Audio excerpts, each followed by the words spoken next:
مكانا قصيا ወዲያውኑ ማረገዘች በእርሱም ሆዷ ውስጥ ይዛው ወደ ሩቅ ስፍራ ተገለለች ከነሱ ማለት ነው። ከዛም فأجاءها المخاض إلى جذع النخلة قالت يا ليتني مت قبل هذا وكنت نسيا منسيا ምጡም መጣባት በዘንባባይቱ ግንድ አጠገብ ማለት ነው። ከዛ በኋላ ዋምኞቴ አለች። ዋምኞቴ ምን አለ በቃ ሞቼ የተረሳው በነበርኩ ምን አለ ይህንን ስቃይ ባላየው ብላ ምጡ እንደከበዳት ያሳያል ማለት ነው። ምን አለ የተረሳው በሆንኩኝ አለች። ከዛ በኋላ ቀጠለች وهزي إليك بجذع النخلة تساقط عليك رطبا جنيا ከዛ በኋላ ዛፉን ነቅንቂው አላት። ከዛ ዛፉን ስትነቀንቂው ከዘንባባው ላይ የሚገርም የሆነ እንትን ይወርድልሻል አለ ተባለች ማለት ነው። እሸት የሆነ ቴምር ከላዩ ላይ ይወርድልሻል ተባለች። ከዛ ከሱ ቢጠጭም አንድ ሰው መጥቶ ቢጠይቅሽ እኔ ለጌታዬ ዛሬ ስለትን ተስያለሁ ማንንም አላናግርም በይ ተባለች። ከዛ ህዝቦቿ ጋር ስትመጣ መርየም ሆይ ምንድነው ዛሬ ደግሞ ይዘሽ የመጣሽው አሏት። ዛሬ በጣም ከባድ ነገር ነው። ትንሽ ይለያል። እዚህ ጋር ግን ትንሽ በእኛ ይለያል። አዎ እዚህ ጋር ይለያል። ትክክል ነሽ። ይለያል። ቆይ መጨረሻ ላይ ትጠይቂኛለሽ። እዛ አይደለም። እሺ ከዛ ምን አለ በቃ ሰው ከጠየቀሽ እንዲህ በይ።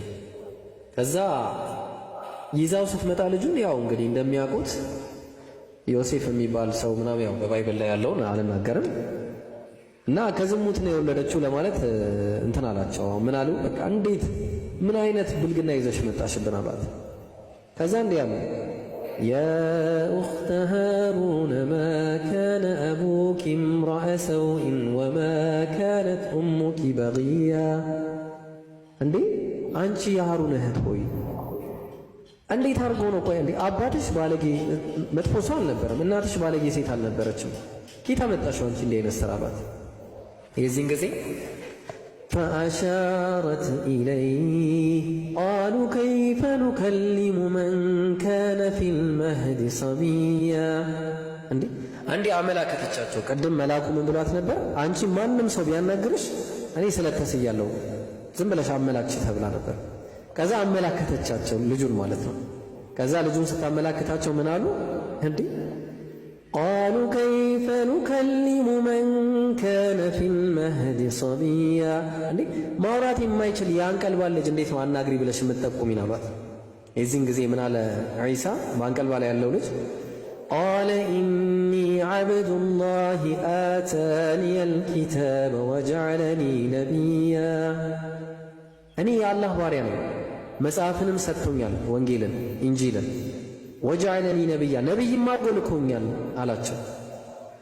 ከዛ ቀጠለ ወጀዐለኒ ሙባረከን አይነማ ኩንቱ ወአውሳኒ ቢሰላቲ ወዘካቲ ማ ዱምቱ ሐያ ጌታዬም ወጀዐለኒ ሙባረከን የተባረኩ አረገኝ በየትኛውም አይነት ቦታ ሁኔታ ማ ኩንቱ ወአውሳኒ ቢሰላ በሰላትም አዞኛል ወዘካ ዘካ ምጽዋትንም በመስጠት አዞኛል ማዱምቱ ሐያ በሕይወት እስካለው ድረሳል። ቀጠለ ወበረን ቢዋሊደቲ ወለም የጅዐልኒ ጀባራን ሸቂያ ለእናቴም ታዛዥ አድርጎኛል ትዕቢተኛም እምቢተኛም አላደረገኝም አላቸው። ከዛ ቀጠለና ወሰላሙ ዐለየ የውመ ውሊድቱ ወየውመ አሙቱ ወየውመ ኡብዐሱ ሐያ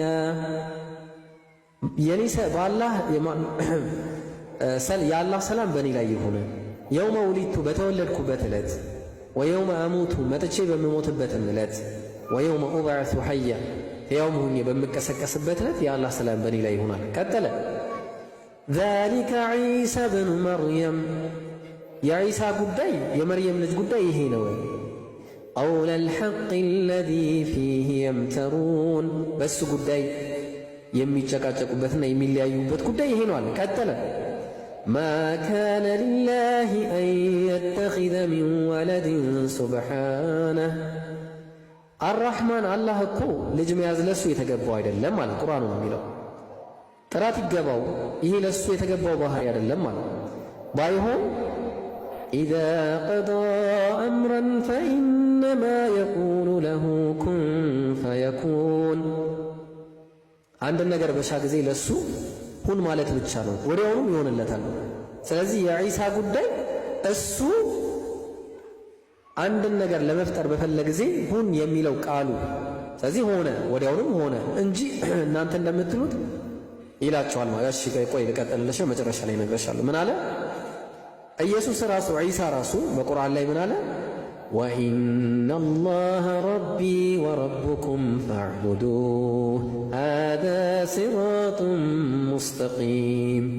ወኢነ አላህ ማለት እኮ አላቸው ረቢ ጌታዬ ነው፣ ወረብኩም የእናንተም ጌታ ነው። ፈዕቡዱህ እሱም ብቻ ተገዙት። ሃዛ ሲራጡን ሙስተቂም ይሄ ቀጥተኛው ጎዳና ነው በማለት ነገራቸው ማለት ነው። ቀጥተኛው ጎዳና። ስለዚህ ዒሳ ምንድነው? ነብይ ነው፣ ሰው ነው ተብሎ ነው ያስተማረው በቁርአን ላይ ያለው አስተምሮ ይሄን ይመስላል። ከዛም ምን አለ? فاختلف الأحزاب من بينهم فويل للذين كفروا من مشهد يوم عظيم ኦኬ እነዛ በሱ ጉዳይ ላይ የተለያዩት በማለት ያ የተለያዩት ሰዎች ያው ወየውላቸው للذين كفروا እነዛ በካዱት ሰዎች ላይ ወየውላቸው መሽሀድ የውሚን ዐዚም ከዛ ከታላቁ ቀን ቅጣት ወየውላቸው በማለት አላህ ይናገራል። ይህንኑ ጉዳይ አስመልክቶ አላህ የሚነግረን ነገር አለ። በጣም የሚገርም ተአምራቶችን ይሰራ ነበር። ያው እንደምታውቂው ማለት ነው። ምን አይነት ተአምር ይሰራ ነበረ? ምን አለ? እሺ ወረሱላን ኢላ በኒ እስራኢል አኒ ቀድ ጂእቱኩም ቢአየትን ሚን ረቢኩም ወደ እስራኤል ልጆችም መልእክተኛ አድርጌ ልከዋለሁ አለ። ከዛ በኋላ እኔ ወደ እናንተ ከጌታዬ በሆነ ተአምር መጣሁላችሁ አላቸው የእስራኤል ልጆች። ከዛም ምን አለ? አኒ አኽሉቁ ለኩም ሚነ ጢን ከሀይአት ጠይር ፈአንፉኹ ፊህ ፈየኩኑ ጠይረን ቢኢዝኒላህ እኔ እንደ ወፍ ቅርጽ እፈጥርላችኋለሁ አለ። እንደ ወፍ ቅርጽ ሐውልት ማለት ነው። ሐውልት ሥራና እዛ ሐውልት ላይ ምን አደርጋለሁ አለ? እፍልበታለሁ። ከዛ በኋላ ግን ጉዳዩ በአላህ ፍቃድ ወፍ ሆኖ ይበራል አለ። በእኔ ፍቃድ ሳይሆን በአላህ ፍቃድ። ይህንን ሌሎች ነቢያትም እነ ኢብራሂም ሌሎችም ነቢያት እንደዚህ አድርገው ያስነሱ አሉ። ከዛ በኋላ ቀጠለ ወኡበሪኡ ልአክመሀ ወልአብረሰ ወኡሕይል መውታ ቢኢዝኒላህ አይነ ስውራንም አይናቸውን ገልጥላቸዋለሁ። በማን? በአላህ ፍቃድ። ለምጻሞችንም ለምጻቸውን አጠፋላቸዋለሁ። በማን ፍቃድ? በአላህ ፍቃድ። ወኡሕይል መውታ ቢኢዝኒላህ ሙታንንም እቀሰቅሳለሁ። በማን ፍቃድ? በአላህ ፍቃድ አለ። ከዛም ቀጠልና ወኡነቢኡኩም ቢማ ተእኩሉነ ወማ ተደኺሩነ ፊ ቡዩቲኩም ኢነ ፊ ዛሊከ ለአየተን ለኩም ኢን ኩንቱም ሙእሚኒን። ምን አለ? ወኡነቢኡኩም እነግራችኋለሁ ቢማ ተእኩሉን የምትበሉትን ነገር ቤታችሁ ናችሁ። ከዛ ይሄኛው ፓርቲ ይብራብኝ ቆይ አንዴ እኛ ጋር የለም። ይሄኛው ፓርቲ ይብራብኝ ይለፈኝ እና እኛ ጋር የለም። አንድ ነገር ላውራ ብዬ ነው። በእርግጥ ኢየሩሳሌም እግዚአብሔር ሀገር የእስራኤል ሀገር ነው የተወለደው። ግን በእኛ እምነት በኦርቶዶክስ ትዝ የሚል ከሆነ ታኅሳስ ሲከበር